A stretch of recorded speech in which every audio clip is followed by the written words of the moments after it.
जंगल में बब्बर शेर अपने बेटे के साथ पानी पीने जा रहा था। कुछ दूर चलने के बाद उनके सामने एक बंटी नाम का बाघ दहाड़ मारकर उनके सामने आता है और बोलता है, आखिर अब वक्त आ ही गया। अब मैं तुम्हारे साथ साथ तुम्हारे बेटे गब्बर को भी मार डालूंगा।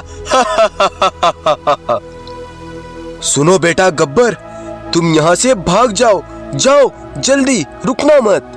तब गब्बर वहाँ से बहुत तेजी से भागता है, लेकिन उसे डर के मारे अपने घर का रास्ता भी याद नहीं रहता और वो बिना कुछ देखे ही सीधा भागता ही जाता है और दूसरे जंगल पहुँच जाता है। उधर वो जालिम बाघ बब्बर को जान से मार डालता है और कहता है, मजा आ गया, अब रास्ते से कांटा साफ हो गया। अब बारी है शेरनी की और उसके बाद जंगल पर मैं राज करूंगा। उधर बब्बर की पत्नी ने अभी अभी एक नन्हे से बच्चे को जन्म दिया था। उसने उसका नाम वीरू रखा था। शेरनी अपने बेटे को देखकर बहुत प्रसन्न हो रही थी। तभी वहाँ पर वो बाघ और बाघ का सेवक चीता पहुँचता है और शेरनी से कहता है, शेरनी, शेर बब्बर को तो मैंने जान से मार डाला, अब मैं तुम्हें भी शेर के पास भेजता हूँ।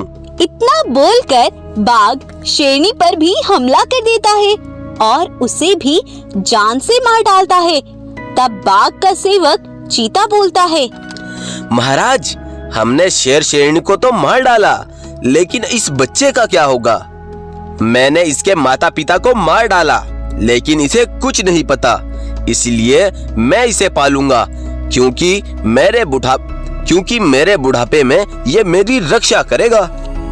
तब बाघ ही वीरू को पालता है और उसका ख्याल भी रखता है। अब कुछ समय बीत जाता है। वीरू भी अब जवान हो चला था।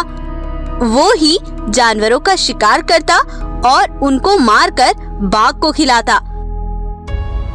बाघ ने जैसे वीरू की परवरिश की, वो वैसा ही बन गया था और मासूम जानवरों को बड़ी बेरहमी से उनका शिकार करता। यह बात जब वीरू के बड़े भाई गब्बर को पता चलती है तो वो उससे मिलने आता है। तभी उसे दूर खड़ा वीरू दिखाई देता है। तब वो उसके पास जाता है और कहता है, सुनो मेरे भाई वीरू, तुम ये जानवरों का शिकार करके बिल्कुल अच्छा नहीं कर रहे। आखिर तुम होते कौन हो मुझे रोकने वाले? तब गब्बर वीरू को अपने बीते हुए बचपन की पूरी बात बताता है और उसकी बातें सुनकर वीरू हंसते हुए कहता है, मतलब तुम ये कहना चाहते हो कि बाघ ने मेरे माता पिता को मारा था और तुम मेरे भाई हो? ये झूठी कहानियां किसी और को सुनाना। जाओ, निकलो यहाँ से। इतना बोलकर वीरू वहाँ से चला जाता है। लेकिन गब्बर बड़ा परेशान था कि आखिर वो इसको यह बात समझाए तो समझाए कैसे। अगले दिन वीरू भागता हुआ गब्बर के पास आता है और कहता है, सुनो गब्बर भाई, मुझे अब सब सच पता चल चुका है कि वो जालिम बाघ ही मेरे माता पिता का दुश्मन था। वो तो कल जब तुम मुझे सारी बातें बता रहे थे तो वहीं कुछ दूर पेड़ के पीछे खड़ा बाघ का सेवक चीता हमारी बातें सुन रहा था। मैं तो ये जानना चाहता था कि तुम्हारी बातें सच है भी नहीं। कुछ देर बाद चीता बाघ के पास गया और बोला, महाराज, एक बुरी खबर है और एक अच्छी भी। कैसी खबर चीता, बताओ मुझे। महाराज, अभी कुछ देर पहले वीरू का बड़ा भाई गब्बर यहाँ आया था।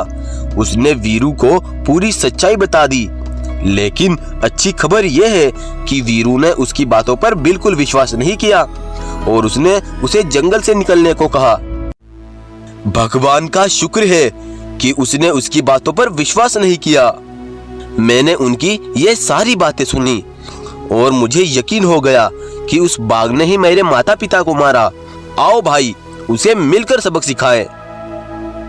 तब दोनों भाई जाकर उस दुष्ट बाघ और चीता पर हमला कर देते हैं और दोनों को जान से मारकर अपने पिता की मौत का बदला ले लेते हैं।